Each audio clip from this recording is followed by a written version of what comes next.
Hi team, Coach Alexa here, coach for Reading, South Oxfordshire and online. Cool, Bennett, the weather is throwing a lot of stuff our way today. It has been alternating between really dark and heavy rain and bouts of sunshine today.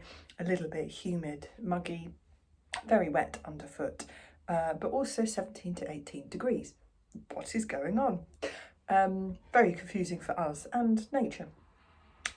So I've had quite a few conversations with my runners recently about what on earth do you wear when you're out on your runs?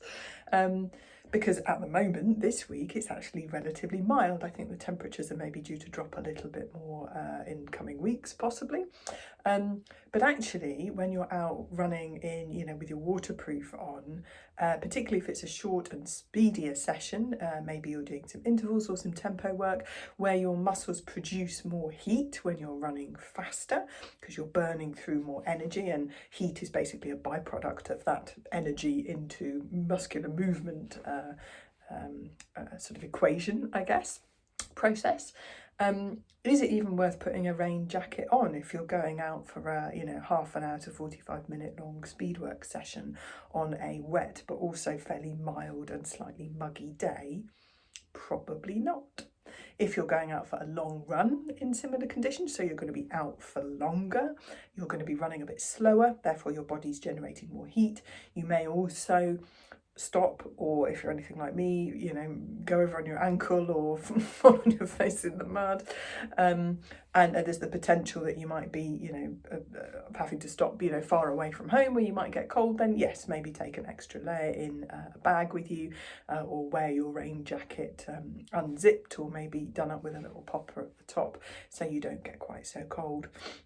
I would say erring on the side of setting off feeling a little bit colder, because once you've got going and once your muscles have got warm and are producing that heat that we generate in that energy to movement process, you will warm up. So you can guarantee you will get warmer as you go.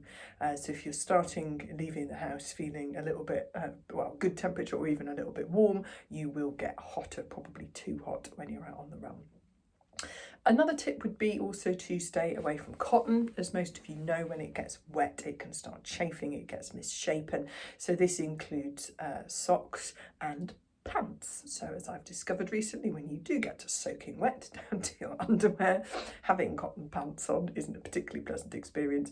So if you're out running and getting soaking wet quite a lot, then investing in seamless wicking and sort of man-made materials, sort of sports underwear and socks, will be an absolute godsend.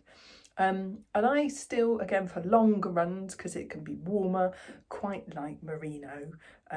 So it is, quite breathable, so it doesn't get too hot like traditional wool when you get warm. It breathes, but it also maintains a good proportion of its insulating qualities even when it's wet. So even if you've got soaked through on a long run, and you might be feeling, the temperature in the air has dropped, merino will keep you that little bit warmer for longer than a technical fabric. But it's experimentation and maybe layers, and if you're out on a longer run, maybe taking a little bit of an extra layer or something with you, just in case you get caught out. Happy running.